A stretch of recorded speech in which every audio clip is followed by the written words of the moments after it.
povodňam sa dá bojovať aj takto, veľké vrece s pieskom, postavíte kam treba a voda možno nepotečie. A možno potečie a možno si poviete, mal som ja vymyslieť niečo iné a to niečo iné už predstaví Marian Lazor, pretože toto je mobilná stena Mobilné protipovodňové zábrany. Dokonca.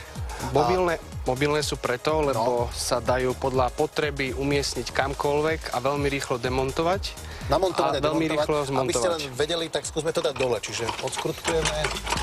Uzamykací systém sa zloží jednoducho, vytiahne sa palisáda. Ťahám.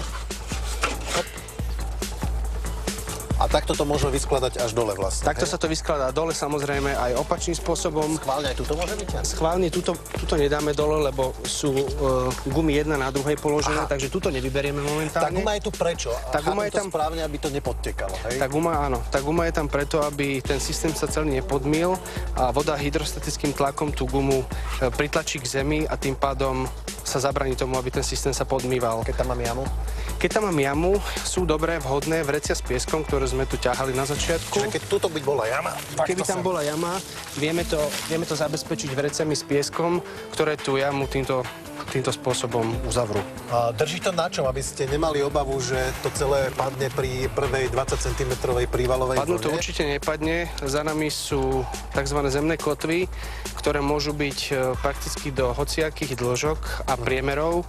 Túto najväčšiu, ktorú vidíte, to je 1600, to je 1,6 metra a tieto zemné vrúty sa inštalujú podľa podložia, ktoré je, z čoho je zem zložená. Také štrkopiesky. Štrkopiesky, zemina, vieme to aj do skaly zavrtať, takže nie je to žiadny problém.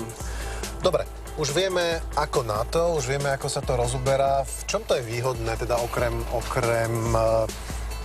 tej rýchlosti, lebo to chápem. Nemám nič, príde voda, do 10 minút mám postavenú stenu. Je to finančne nenáročné. To je najväčší benefit tohto systému. Ako som povedaný, rýchlosť, jednoduchosť, ľahko sa to skladuje.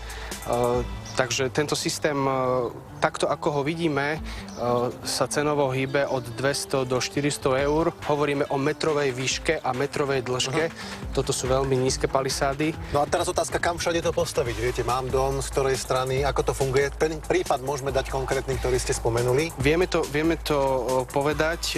Je to jednoducho nakreslené na tomto princípe. Predstavte si, toto je hlavná cesta, radová zastavba. Pokiaľ vieme, odkiaľ priteká prívalová voda, vieme systém umiestniť buď okolo celého domu, alebo pokiaľ sú na ulici betónové múriky so stĺpikmi, vieme to dať pekne pred tie betónové múriky a tým pádom voda nám nevnikne na pozemok. Čiže stačí z tej jednej strany? Stačí z jednej strany, samozrejme. Pokiaľ je ten dom prvý alebo otvorený, pred ním nič nie je, tak je lepšie samozrejme ten dom ohradiť celý. Ste hovorili Šášovské podhradie? Šášovské podhradie bol ideálny prípad. Keby tento systém mali, lemovanú tú hlavnú cestu, nebol by taký problém, ako bol, že voda vtekala do pozemkov a do pivnic. Možno inšpirácia pre vás, ak vlastníte priamo nehnuteľnosť, alebo inšpirácia pre obce, pretože predpokladám, že toto môže zakúpiť aj obec, ktorá vie, že je to vhodné pre malé obce, dediny.